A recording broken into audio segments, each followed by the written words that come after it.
Today, we will listen to the topic. Can I let you know?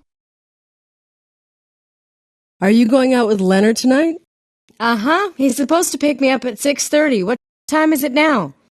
5:45. You'd better get going. You're kidding. I haven't even taken a shower. Where are you going? We haven't made up our minds yet. Maybe to a movie, maybe to a party.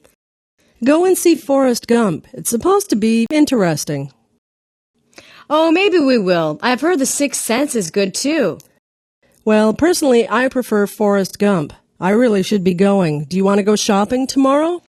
I'd like to go, but it depends. I might have to go to the store tomorrow and do some work. Can I let you know first thing in the morning? Okay, that would be all right. Ring, ring. Oh, there's the phone. It must be Leonard. Well, I'll be going. Call me tomorrow. I will. Have a good evening. You too.